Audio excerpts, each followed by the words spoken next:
Welcome to Content Chaos with George and Call, a weekly podcast diving straight into meaningful conversations about navigating modern life. Using their weekly review framework, they explore personal growth, professional insights, and cultural observations. No fluff, just authentic dialogue that transforms chaos into clarity.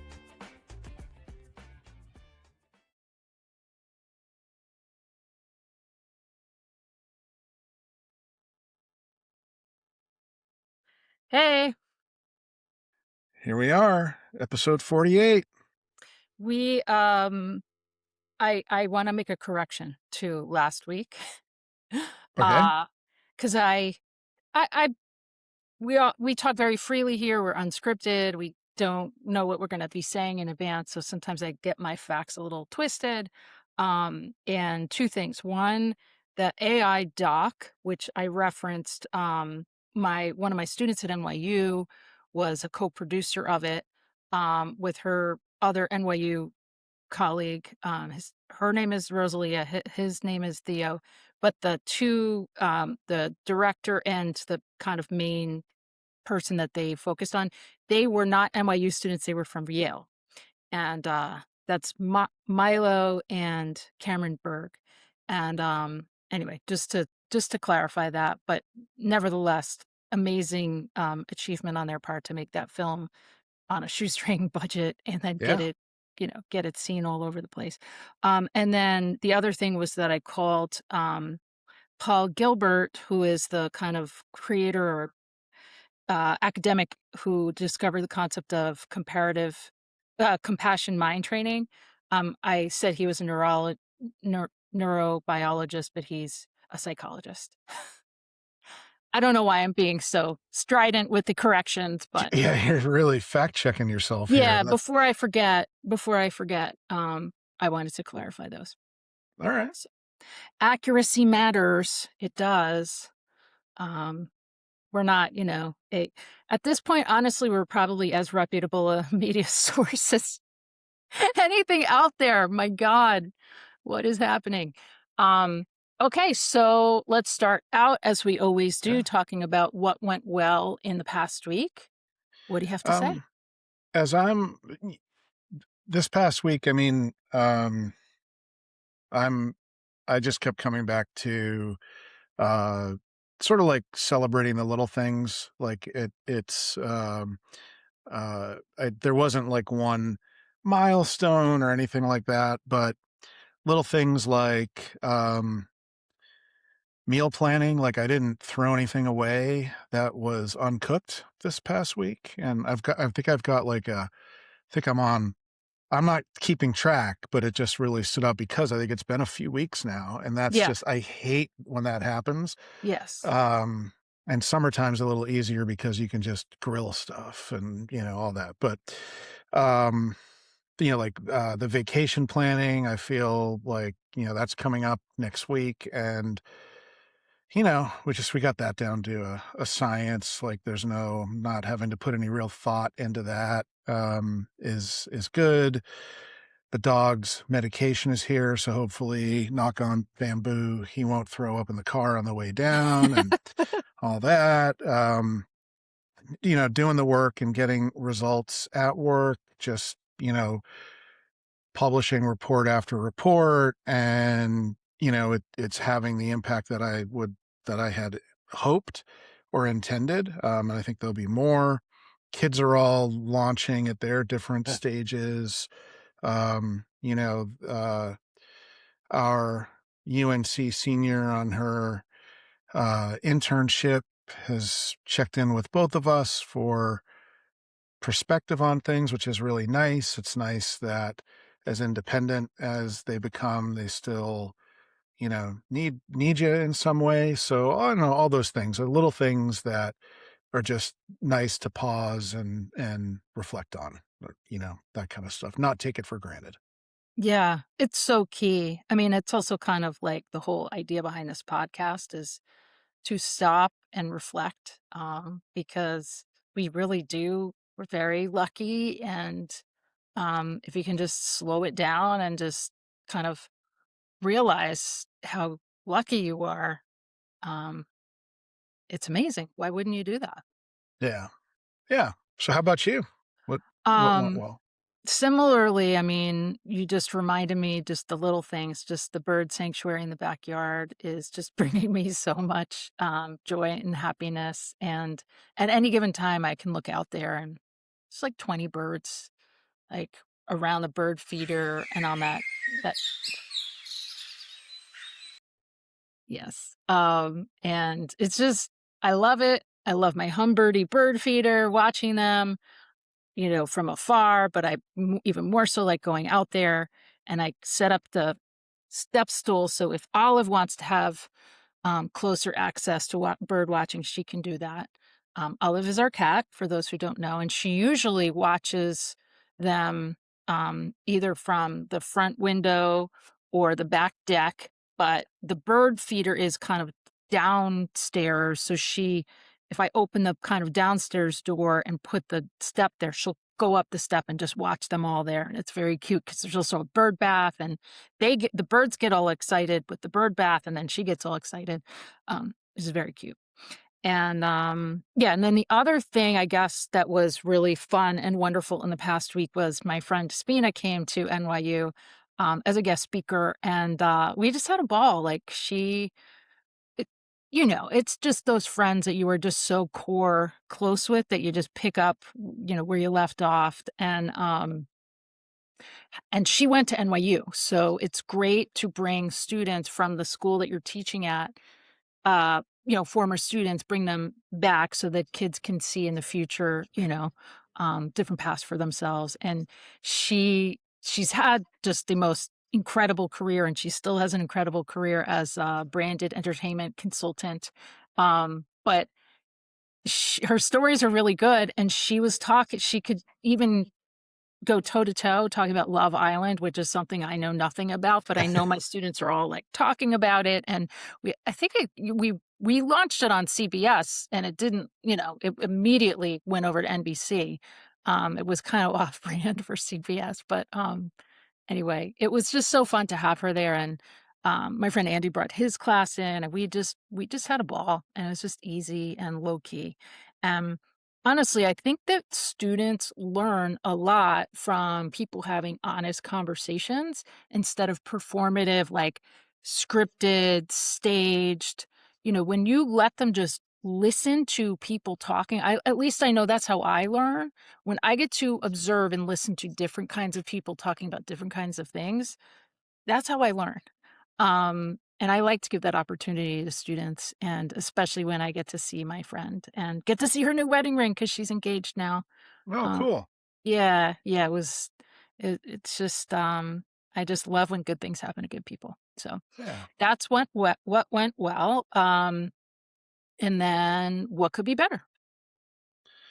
Well, I probably had other things on this list before this morning, but Uh-huh. in line with sort of, being grateful for all the little things every day. Um, I just can't get my head past. We just found out today that an old friend, like, you have those friends that are, there's like five of us on the group chat, and we grew up together. But I think we all met some of us met in grammar school, and then a couple came in and, junior high and high school. It was just lifelong friends. And he's going in for surgery. They found a mass over the weekend, a brain in his brain. He had intermittent headaches. So that just you get that text from one of the five that has assumed the point of communications, and it just stops you in your tracks and reminds you that um, I mean, we don't have any. It's not good news. We don't have any bad news yet. He's opting rather than do a biopsy and then a surgery, just going in for the surgery, get it out, hopefully be one and done, and that's kind of what everybody's hoping for. So Yeah. that could certainly be better. You hate. It's got to be so scary for his wife and kids. His kids are all older, but not that old. And so my thoughts are with him um, today and for a while. always. Yeah. But Yeah. so that could be better. Oh, Not to it's bum tough. everybody out, but it's like, Yeah. life has a way, just keeps happening. And, the older you get, the bigger the consequences seem to be. So, um, Yeah. yeah, Yep. but Well, I'm how about sorry. you? Yeah. That's Um, yeah. So let's see what could be better. I'm trying to be more self-reflective, instead of going external. So, I would say, I'm learning about my different tendencies, mind tendencies and whatnot, rumination being one of the things that I'm learning about. Um, and I,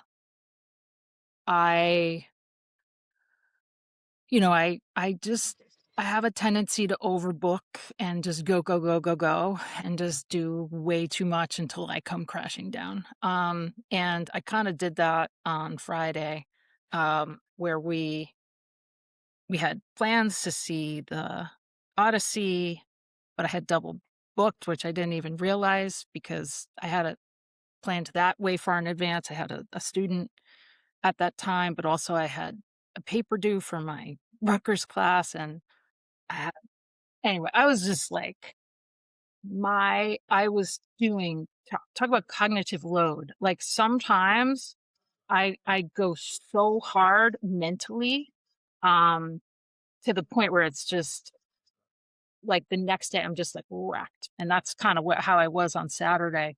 We're supposed to go to a family party, and I ended up just kind of chilling in a vegetative state all day. It actually was pretty lovely. But I didn't realize I was getting to that point, and then I got to that point. So well, the storms kept us home on yeah, Saturday. I yes, mean, we would have gone on yes, Saturday, but hmm don't be too hard on yourself. I mean, yeah. we couldn't go And then anywhere. another little thing, this is because I can't resist, I always have to comment on the external stuff. As much as I wanna talk about Paramount, CBS, and all that stuff, I'm not gonna talk about it. But I will talk about Michael Bloomberg published a, opinion today about, that the government should not get a stake in AI, and I just completely agree with him. And it's just super important that both political parties, um, and national and local entities really understand that we cannot have government owned AI. I mean, it's like state owned media. It is not good. It does not lead to a good place. It does not help innovation. It does not help um democratization. It's just a dicey, dangerous situation. Um, Apparently in Vermont, like some politicians is proposing an equity sovereign wealth fund, so the AI companies have to, like, the public gets basically shares. And that's not the answer. The answer is fix the tax code and tax these freaking companies. It's it's just so important, and I hope that people wake up and realize that across the aisle, across party lines. Like, we don't want state-owned media, and, we're already getting to this point where the, billionaire class owns all the kind of media and is using it to just advance their own desires. It would get even worse if we had state-owned AI, controlled AI. Okay, so that's what could be better. What did you learn this week? Um, I started to learn about this really interesting stuff around the workforce. Oh, And a friend of mine, old friend John Sumser, who runs HR Examiner and has been, he was probably one of the first people, I'm talking like over a decade ago, that I saw really looking at, you know, uh, the the demographics on the workforce around things like, age, location, immigration, sort of where is the workforce going. Like he used to have these really cool heat maps that were like the US from above, and like the US was dark, and then little lights showed the workforce, and it showed over time how what he was keying in on in this one thing we were doing was how um, educated workers were leaving Chicago. So you could just see the lights move from Chicago in both east and west and south. Uh-huh. And so it was, I check in with him once a month, and he's back on that again. Because what he's discovering is, so all the hype in the market is about AI is displacing all the jobs, and Uh-huh. there's going to be no jobs and this and that. But when you really look at it, there's a really big force also afoot, which is age. Oh, And yeah. no matter what we do, people are aging out of the workforce. And at the same time, we're when you look at the actual data of, the jobs, and you even go flat or even negative growth and economically, and you start to look at where people are, where the skills are, like we're going to have, it all goes to an oh shit moment where we are not going to have the people for the jobs, all types of jobs, Right. frontline jobs, knowledge worker jobs. Yes. So it takes a little bit of the sting out of the AI stuff, but it doesn't today because they're going too fast and loose with it, right? Like that's the Yeah. part of the problem with the AI stuff. But the other thing that's out there that will compound this for us is all the stuff that we're doing with immigration right now. People are not coming to the US. We're actively taking people and sending them out of the US, Yep. thousands a day at this point. And that doesn't bode well. We've never had an economy that wasn't built off of immigration, people coming in and filling a lot of jobs and keeping things Yes. moving.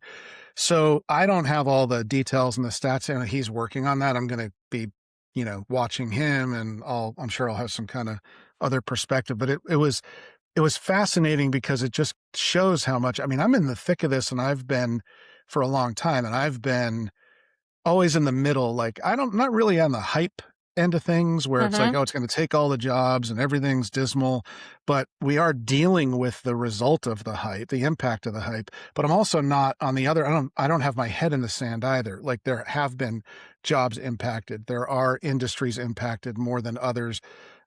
There are human beings impacted right now that I know and and it's Yeah. it's clear, but the truth is somewhere in the middle. And this was just really interesting to get that data based, Yeah. perspective on but this is sort of like what's going to happen. It's not going to help anybody next month or next quarter or Yeah. probably even next year. This is more of a long term. It's going to get probably worse before it gets better, but it's a little bit of, we might, the job situation might not be as dire for some of the young folks who are going to have a hard time for a while as it is today.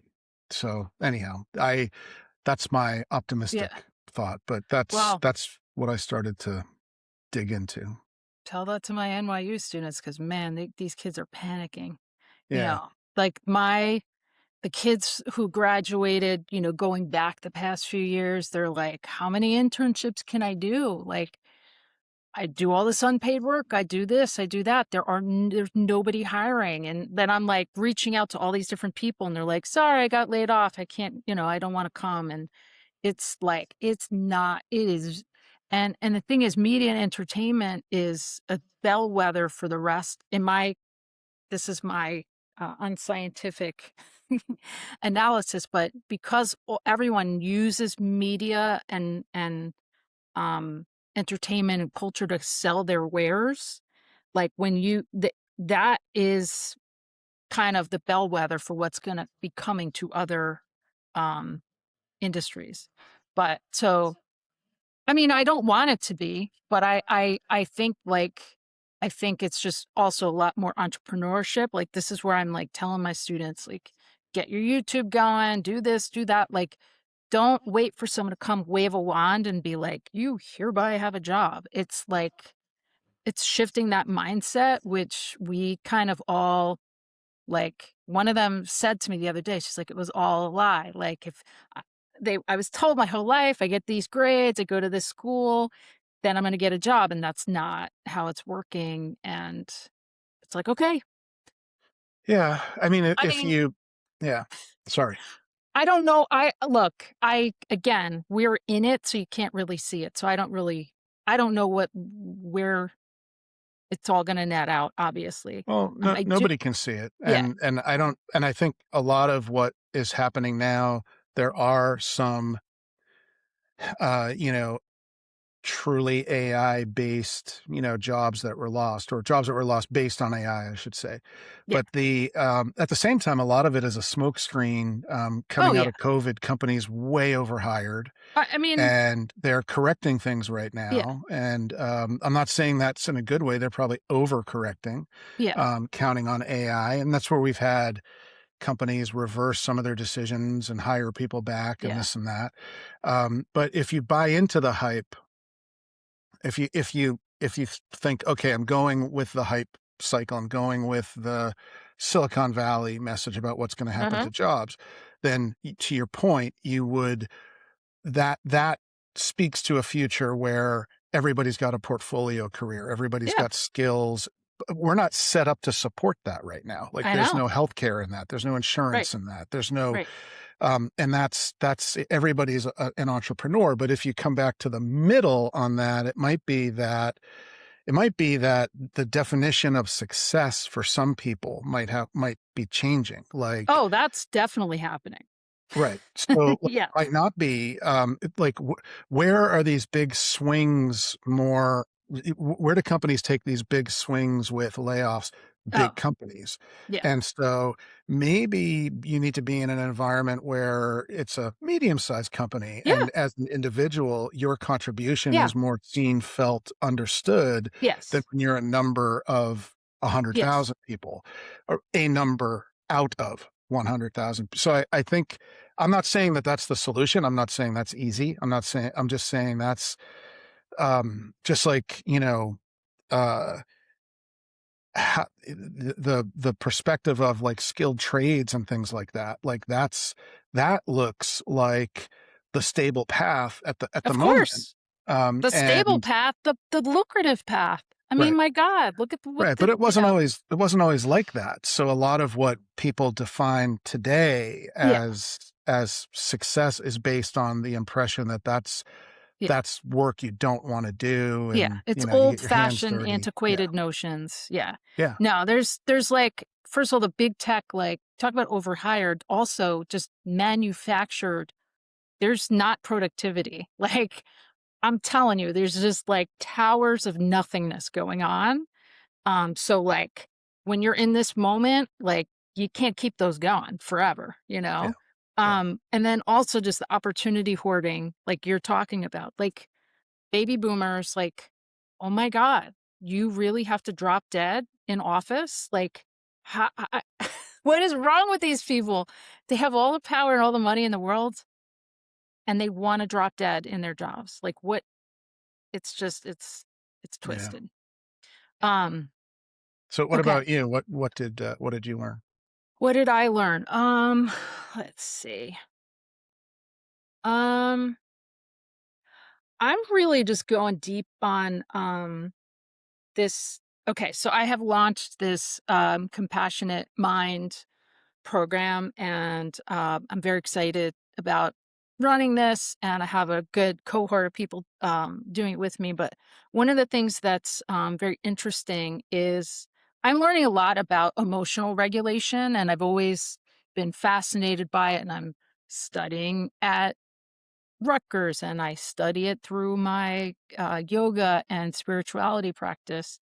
Um, but there's this point that in this workbook is that emotion systems are learning systems, and I'm really just it's fascinating to learn about how emotions work, and that's one area where um, this, artificial general intelligence, like that camp of people, they don't understand emotions at all.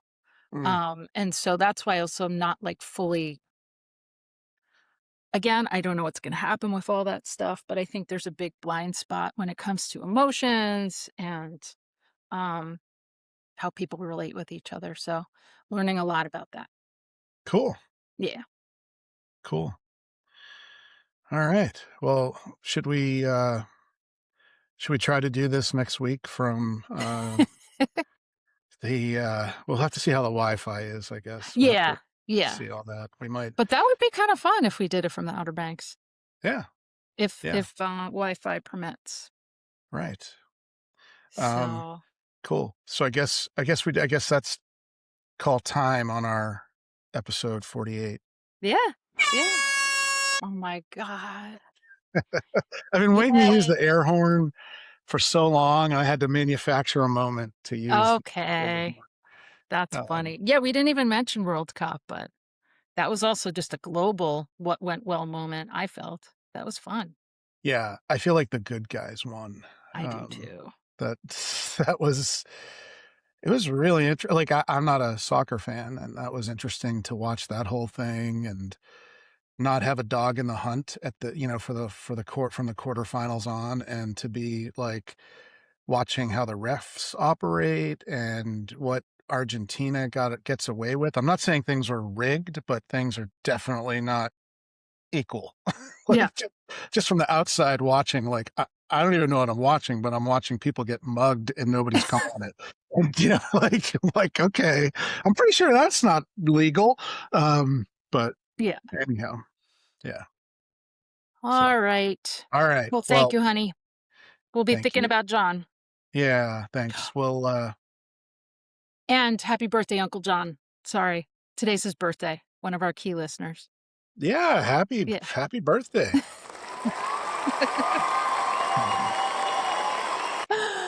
There we go. He can get All an air horn. right. All right. Okay. All right. All Air right. horn Love you. and applause. All right. Okay. Everybody will be back next week, hopefully. Yes.